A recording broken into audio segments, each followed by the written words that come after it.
Good day. My name is Graham Gordon Thomas. Today I want to explain about the pyramids. There is no great mystery how the Great Pyramid of Cheops was built. Who built it may be a mystery, why it was built may be a mystery, but there is no real mystery to how the logistics and management, the project management, how that was done. It's not, first of all, it's not easy to see how it was done, but if you've been in the building game, which I have, and done some rather complex constructions, which some are more complex, doing furnace work in every industry than a pyramid. A pyramid is relatively straightforward if you understand what it is. It's just you make a circle and put a square inside the circle. And if you can work out where north is, due to where the sun is at 12 o'clock, and you check that for a number of days, you'll basically be able to square everything off that. When it comes to moving all the big blocks, when they said they've got them from the Aswan quarry, quite some distance away, and they say, well, how did they do that? The 70-ton blocks. How they cut the blocks, that's something else we don't know. I can't answer how they cut those 70-ton blocks so accurately, because I wasn't there. I can't imagine how they did it with copper chisels and stones. I just don't imagine how they did it like that. As a stonemason, I find that very difficult to understand how you get something so smooth and accurate with a copper chisel and a piece of rock to cut it with. It does not make sense. Besides, there's plenty of evidence of saw cuts within the Giza area to see that there's something we don't know has gone on there. But when it comes to building it, it's pretty well a straightforward system of using trees or logs to roll those big timber, those big pieces of stone from where the quarry, wherever they cut them from. They roll them on these logs, and you make a railway line. You make a line of logs on the floor. You put logs on top of that, and you have rollers. And then you roll the big stones onto a barge made out of logs. And you can have logs piled up quite high, so they float quite nicely. You can build a raft out of logs. Where they got the logs from, I don't know, but that's how they move them. That makes sense. If the pyramid people or the builders are geniuses, what really clever builders do, they work out the most simple system to move things around. They don't look for complicated systems.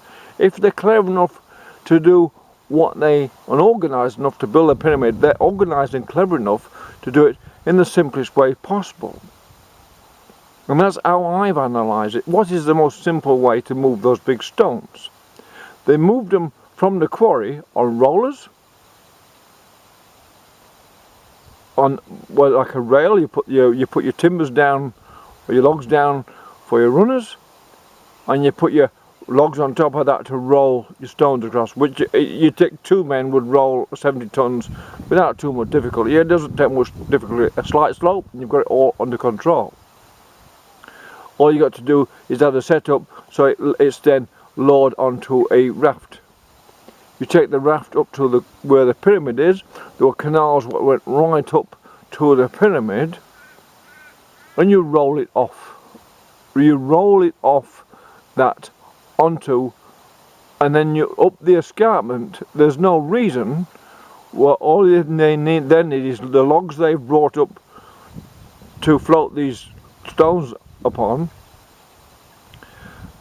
They then use them as slides up the pyramid. The point about that is if you look at the angles of the pyramid, the angles, if you're building it, when you build it, we don't know if they built it course for course. That's each level at a time. That's maybe not how they did it. If you're planning this, you would build behind the king's chamber. You build up behind that with your stone. Then you use that as a pivot point for a pulley. And it's just the old system, like the collieries use a pulley system. A wheel up the top, and they pull up the incline a bucket full of coal, which they then they tip it into a furnace, like they do to a blast furnace. So it makes a lot of sense then that the Egyptians maybe had a wooden box, or you can make a box or a lot of logs together, which is then your counterweight. You can easily get 70 tons of counterweight to then move 70 tons of stone up a slope. If you've got 71 tons of counterweight and 70 tons, then you overcome the friction of the hill, of the slope of the pyramid. And it's just a matter of adjusting the top pivot to then adjust the next piece, the next stone, into its position. It's no great mystery. The setting out of the angles is just geometry. How they set out the chambers and the different shafts, what's in there, that's just they set them out and cut as they went. They cut each shaft out purposely, one brick on top of another, or bricks surrounding the shaft were cut accordingly as it went up. That way it makes it relatively simple to make sure your angle is kept accurate all the way up. There are other mysteries about the pyramid. People assume some of them, the pieces on the outside, the smooth skin of the outer surface, the veneer, or some of those may have been made out of a sort of a concrete. I don't know that. I've seen evidence what suggests that may be true, and that sort of makes sense. But I don't believe all the blocks were made out of concrete, because that makes a lot more work than cutting blocks for a start. But obviously, when the blocks themselves, the actual smaller blocks, what built the mass of the bulk of the pyramid, all you have to do is cut them top and bottom, make sure they're very, very accurate. The size don't matter, because a pyramid itself is not like building a straight building, a tall building with what you call, with a structure, a segmental structure. So the segmental structure means the brickwork puts pressure evenly upon itself. In a pyramid, that's not required. The pyramid shape itself puts the weight into and down upon the base of the pyramid, right through it. The pressure is constant. So it is naturally earthquake proof. So there's no mystery. Out of efficiency, just efficiency, they make sure the blocks smooth top and bottom, so they keep the courses level. After that, it doesn't matter what the shape the blocks are. It's irrelevant. The people who built the pyramids were extremely clever engineers. What I've suggested is the way they've done it, and I suggest there is no mystery whatsoever in how they built the pyramid. They've never had it really examined before. I'm not the only one with a theory how it was built, but if I was given the project management, how would I do it with the materials they had? I would use rollers to move the big stones down onto a quay, onto a barge, with the same sort of material, the logs. Then you move logs up to the side, and you use your logs on the outer face of your pyramid to give you scaffolding to pull up the rest of the stones. To supply the amount of stones they had to keep them moving onto the pyramid quite quickly, which they would have done, they would have been pulling them up from all sides. The Egyptians were understood leverage. They had the thing called the shaduf, which gets water out of a canal into the fields. That system easily tells them how you can lift up a stone by using a piece of timber, levered, weighted down, will easily pick up a ton of rock or 2 tons of rock. It's no problem, as long as you've got sandbags on the other end of it, which are the counterweight. You can pull up what you like.